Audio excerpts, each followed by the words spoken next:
ભજન છે ને ભજન જ્યાં જ્યાં બન્યા છે ને ત્યાં વાતો પડી છે. એમ નામ બાપુ બને નહીં. આ પોતે મહાપુરુષોએ અનુભવ કરીને ક્યાં શું છે પરફેક્ટ તમને ને મને માર્ગ બતાવ્યો છે કે આ રીતના માર્ગે તમે હાલો, જિંદગીમાં કોઈ દી કાંટો ન વાગે. જે ભજન હમણાં રામાપીરની વાત કરી ને, રામાપીરની એક તમને વાત કરું કે રામદેવજી બાપા જ્યારે સ્વધામ જવાનો સમય થયો ને ત્યારે હરભુજી જે ભજન ગાય છે ને કે હરભુજીને હૈયે હરક અપાર ઘોડલા ચરણતા દીઠ્યા રામાપીર આખી આ બધા સાંભળ્યું છે. પણ આ ભજન ક્યારે બન્યું? રામદેવજી બાપાને જ્યારે સ્વધામ જવાનું થયું અને હરભુજી એમના માસીના દીકરા ભાઈ થાય રામદેવજી, અને એમને વચન આપેલું રામદેવજીએ કે હું તને મળ્યા સિવાય આ દુનિયા છોડીને જઈશ નહીં, ગમે તેથી જવાનું થાય તેથી હું તને મળ્યા વગર નહીં જાઉં. હવે સમય સંજોગ અનુસાર બે જણા ભેગું થવાનું થયું નહીં અને જવાનો સમય થઈ ગયો. એટલે રામદેવજી બાપાએ આખા કુટુંબને ભેળું કર્યું અને કીધું કે હવે મારો સમય થઈ ગયો, મારી સમાધિની તૈયારી કરો, પણ તમને એક વાત કહેવા માટે બધાને ભેગા કર્યા છે કે કોઈ તમને કાલ સવારે કાંઈ પણ વાત કરે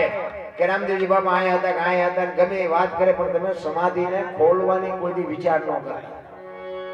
કારણ કે એમને ખબર હતી કે મારે હરભુજીને મળવું પડશે ને આવડા અમને શંકા જાગશે તો ડખા ઉભા થાય. કોઈ પણ ગમે એ વાત કરે, મારી સમાધિ માથે તમે કોઈનું માનતાની સમાધિ ખોલવાની વાત ન કરો. હું આ ત્રીજી પેઢીએ પીર થઈ પ્રગટ થઈશ તમારામાં, તમારા વર્ણમાં ત્રીજી પેઢીએ હું પીર થઈશ અને કુદરતને કરવું એ બધું કાર્ય પતી ગયું.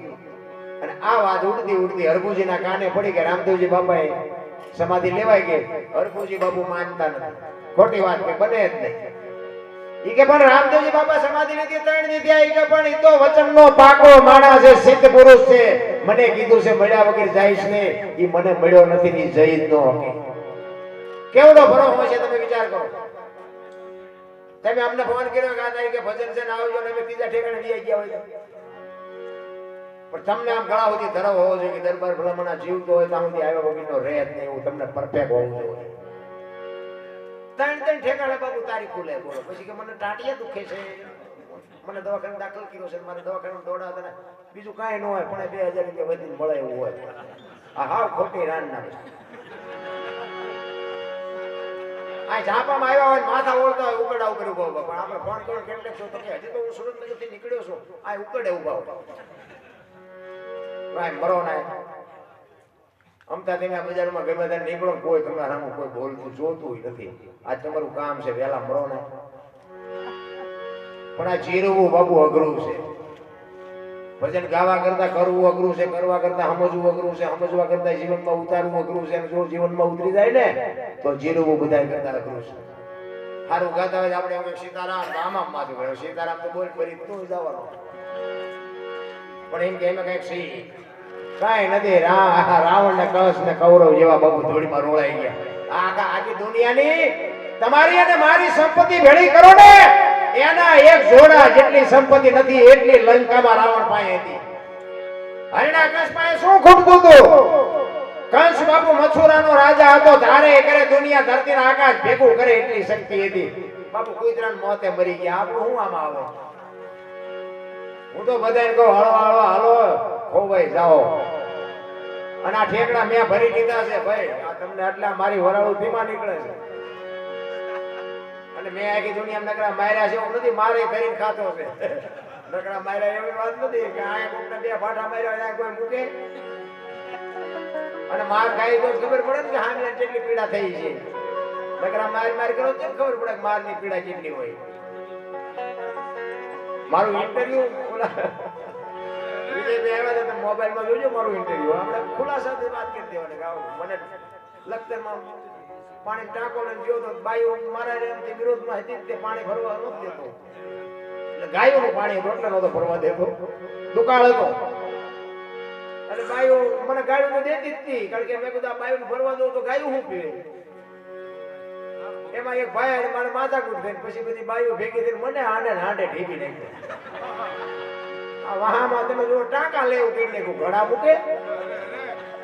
ભલે ટાંકા લેવું થયું ભાઈ ગાયું નું પાણી તો ગાયું ને જ પાવું છે, ભલે તમે મને મારી નાખો. પછી બેનું કીધું મેં તમારે ઘરવાળાને મોકલો શું હોય આ બાજવામાં ટ્યુશન અમારે અહીંયા રાખવું પડે તમે બાયું છો એટલે ટૂંકો પડો બાકી સાહેબ હતા સાહેબ ને બાપુ તમે લગતર પાંજરા બોલમાં પૂછો પૂછજો સાહેબ ને બાપુ ધણો ડોટાવે એમ ડોટાઈ નાખ્યા પછી કીધું સવારે જે થવું હોય થાય કોઈ દેવો બાપુ શું લેવા પણ મારા મા બાપે જન્મ આપ્યો છે એને સલામ કરું તમે જા તમારેથી હું શું ફાટી પડું હું તમને સલામ કરું કાંઈ જરૂર નથી કોઈની મારા મા બાપે મને આ દુનિયા બતાવી છે મારા મા બાપે મારો ઉછેર કર્યો છે દુનિયાને હું સલામ કરવાની હોય માના બાપને પૂછો બાપુ જિંદગીમાં ક્યાંય હાથ ન જોડવા પડે માના બાપને આગળ જોડો ને એટલે રામદેવજી બાપાની વાત હરભુજીએ સાંભળીને બાપુ હરભુજી માનતા નથી એક ભાઈએ કીધું કે હું ન્યા જતો મેં મુઠ્ઠી માટી નાખી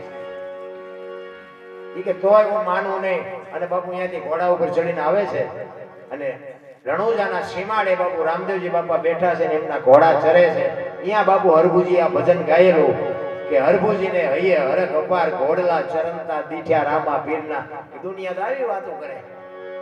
રામદેવજી બાપા ભાઈ આવ્યા અને વાત કરી ઘોડેથી ઉતર્યા અને પછી એમ કહે છે કે મેં તો આવી વાત સાંભળી હતી રામદેવજીએ વાતનો ગોળો ટોળો કરી નાખ્યો કે આ જગત છે ગમે કે બે આપણે ઘણા ટાઈમથી ભેગા નથી ત્યાં કહુંબો નથી પીધો કહુંબો બનાય કહુંબો હેતે ને પ્રીતે ભાઈઓ દોનો ભેટિયા પ્રથમ બાપુ કરી એને કહુંબા તણી મનવાર બીજી કડીમાં કહે છે અને પછી બાપુ રતન કટોરો અમલની ડાબલી વીર ગેડીઓ અને પામરી બાપુ ચાર વસ્તુ જે સમાધિમાં મૂકી હતી રામદેવજી બાપાએ હરભુજીને આપીને કીધું તમે ગામમાં જાઓ હરભુજી ગામમાં આવ્યા અને ચોરે બાપુ શોકરસ ડાયરો તો બધો બેઠો જ તો બધા વિચાર કરે કે ભાઈ જો ભાઈ વિયો ઘોડા ઉપર બેહીને આવે અને શરમ નહીં આવતી હોય અને અહીંયા આવીને પછી પૂછે કે તમે હું બધા બેઠા છો અરે એ કે હું ભલામણા કે રામદેવજી વિયા ગયા ત્રણ દી થી તું ઘોડા ઉપર બેહીને આવ્યો તને ખબર નથી પડતી હરભુજી દાંત કાઢવા માંડ્યા એ કે રામદેવજી મને અટાણે સીમાડે ભેગા થયા એ કે આખું ગામ ખોટું તું એક ખાસો તો કે પણ જો આ રતન કટોરો ગેડીઓ નંબર ને ડાબલે આ બધું આપ્યું મને અને બાપુ આ બધું ભાડ્યો બોલામને શંકા થઈ કે આપણે આવતાર્યા પછી રામદેવજી માથું મારી બહાર નીકળી ગયેલા હાલો એ કે પહોંચી આપણને નો સમજે કે દુનિયા હું સમજે અને આવ્યા બાપુ સમાધિ ભાઈ અને સમાધિ ઉપર આવી અને જ્યાં ઘા કરવાની તૈયારી કરીને આકાશવાણી થઈ ગઈ તમારી જાતના કાબાઓ મેં તમને હું કીધું હું એક વચનના વધાવે હરભુજીને મળવા ગયો હતો હવે હું અહીંથી સૌરાષ્ટ્રમાં જઉં છું પેલું પીરાણું આપણું ગેબીનાથને પાળિયા કોઈ ગામ બાપુ એવું નહીં હોય કે રામદેવજીનું મંદિર નો હોય રામદેવજીનું મંડળ નો હોય કે રામદેવજી બાપાનો નેજો નો ફરકતો હોય બાકી રાજસ્થાનમાં જોવું હોય જોયા નગરી રેતી ઉડે કઈ અહીંયા કઈ છે નહીં નો જેવો જીવ એને ઈવડે એમના કુટુંબના છે ને દોરા કરે દોરા 10 રૂપિયા દે ખાજા ખાતા ન થતા રામદેવજી બાપાના ઉપર વિશ્વાસ હોય માણા લેતા હોય પણ બાપુ કાયમ દુકાળ પડે છે જો રામદેવજી બાપાની વાત માન્યા હોત તો આજે રાજસ્થાન હોનાનું હોત મારા રામ આજે આ રામદેવજી બાપા આપણું કચ્છ કાઠિયાવાડ સૌરાષ્ટ્રમાં તમે જોવો ને રામા બાપાનું કેવડું કામ ને કેવડી બાપુ ભક્તિ એટલે આપણા છે ને આપણા દુનિયા આપણે લો આપણું નથી સાંભળતા કોને જઈને કેવું પીડા કહેવાનો અર્થ મારો એ છે ભજન જ્યાં બન્યા છે ત્યાં વાતો પડી છે એમના ભજન કોઈ બને નહીં આ મેં ગાયું ને એ ગોરો ભગત પ્રજાપતિનો દીકરો જીવન બાપુ એવું જીવાય કે આપણે મર્યા પછી પાંચ જણાને કંઈક આપણી વાંહે કંઈક લખવું પડે આ ગોરો ભગત મહારાષ્ટ્ર પંઢરપુરનો પ્રજાપતિ અને જીવન એવું જીવ્યો કે વાંકાનેરની બાજુમાં રાતી દેવડીના ખુમાનસિંહ દરબારને બાપુ આ ભજન લખવું પડે ગોરો ભગત માટીના વાસણ બનાવવાનો ધંધો કરતો તો ફળિયામાં માટી ખૂંદતો તો એમના ઘરના પાણી ભરવા માટે નીકળ્યા અને કીધું કે આ છોકરાને હુડાવું છું તમે ક્યાંક ભજનમાં ફોણીઓ ન વાળતા કારણ કે ભગતના બૈરામ બહુ ઠેકાણું ન હોય એટલે મારે એવું નથી પણ લગભગ ને એવું હોય એટલે મહાપુરુષો કહે છે પતિ પત્ની કા એક મતા તો સરગાપુરમાં સતા ગોરા ભગત કે કાંઈ વાંધો નહીં ભલે છોકરો હતો જાઓ અને બેન વીએ ગયા અને છોકરું રડતું માટીમાં આવતું રહ્યું અને ભગત માટી ખૂંદતો ભજન ગાતો તો છોકરાને ખોદી નાખ્યું છોકરું મરી ગયું એને એમ તો ખાલી બહુ કર્યા છોકરું મરી ગયું મારું બહેરું કપાતર છે આવીને હમણાં મારી માથે ઝાડવા ઉગાડશે મારી મારા ઠાકરની લાજ જાય પરમ કૃપાળુ પરમેશ્વરને અરજ કરે છે બાપુ જે મહાપુરુષોએ નાભીથી જેને અરજ કરી છે ને તમે કરો તો તમારી એ થાય પણ તમારો ટાઈમ જ નથી એટલે નહીં થાવ આપણે આ હેઠા તો બે હતા નતા બાઈક કે મોબાઈલ આવ્યા બાથરૂમમાં જાય તો હાલો હાલો હાલો કરતા આને ઘડીક તો બહાર મૂકો મરી જાઓ મરી અને નકરું જૂઠું બોલવાનું આપણે હાલો ચા છો કે મુંબઈ છો મંડી આડા ઉભા હોય અરે આ કેદી છૂટશું આપણે પાછા બધા કરમ તો હારા કરાય ઓ હારા તા તું કેવા કરે આ હારા છે આયા રહ્યો કે મુંબઈ છું આ તારા કરમ જો તું કેવા કરે કરમ ની બાબુ હજી કોઈને ખબર જ નથી કરમ ની વાતો બધી આપણે આગળ કરશું હજી આપણે નાનજી ભાઈને સાંભળવાના છે મારે પાછું આમાં હું આનું નામ હશે નો આવે એટલે આમાં કે શેડો નો આવે એટલે આ ભજન પૂરું કરીને પછી આપણે નાનજીભાઈને લેવા જઈએ પછી તમારી જેવી મોજ કારણ કે હું છે ને 20 તારીખે આમ નામ છું તમને જે લાગતું હોય 20 તારીખે હું આમ પોરબંદર સાઈડમાં ગયો તો એ રાતે કાલે આવ્યો અને બાપુએ રામટેકી વાળા બાપુએ મને કીધું હતું મને કે બળદેવને અહીંયા જવાનું છે તમારે 25 તારીખે પણ મેં બાપુ હું તો પોરબંદર છું મને કે 25 તારીખ પહેલા આવતા રહેજો હું જઈ શકું એમ નથી મારું શરીર કામ નથી કરતું એના બાપા વ્યાઈ ગયા છે અને તમારે જવું પડશે અને ત્યાંથી બાપુ પછી પોરબંદર થી 65 કિલોમીટર ઉપર હતો 450 કિલોમીટર હતો અને પલો કાપીને આવી અને આજે અહીંયા આવ્યો તમે એક રાત બાપુ જો હરખી રીતે ભજનમાં ન ગઈ એનો તો મારા ભલામણા અમારો દેહ છે અમને નહીં થાક લાગતો કહેવાનો મારો મિનિંગ એક ઘડી આધી મેં બુનિયાદ કઈ કરજો મારા નકરું સાંભળે કઈ નહીં મળે બાપાની વાહે આપણે કર્યું હોય તો એ બરોબર છે પણ તમારી જીવનમાં કઈક ઉતારવા જેવું તો છે આપણે કોકનું ખોટું કરતા હોય ને તો આપણને અંદરથી આંચકો લાગવો જોઈએ ખરું આપણે આ ખોટું કરીશ એવું ન કરવું જોઈએ એટલે જીવનમાં ઉતારવા જેવી વસ્તુ છે અને આ વસ્તુ એક જ એવી હવે વધી છે કે આમાં ભાઈ બહેન બે કે બાપ દીકરી બે કે માં દીકરો બે કે હવા વધ્યું હોય તો આવું એક જ વધ્યું છે ભજન એક જ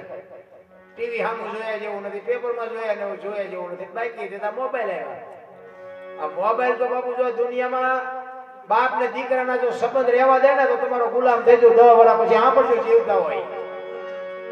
અત્યારે તમે જો અત્યારે જાય તો કોઈ આવો જ નથી કહેતું પાણી છે ના પાય મોબાઈલ બંધ નાખી રહ્યા આપણે અહીંયા ઠેર વાંસીએ પાઈ ગયા હોય તો આવો ન કે પાણી પાયા તો મને એમ થાય આમાં કોઈ ઘરમાં આવે આ આટો મારી હાથ કરો કરીને વીવી ગયો હોય તો શું ફેર પડે અરે બાબુ હાવ નથી આ જેને મોબાઈલ બનાવ્યો છે ને એવડા ઉપયોગ જ નથી કરતા આપણે જેવા ડફોળ કોણ હોય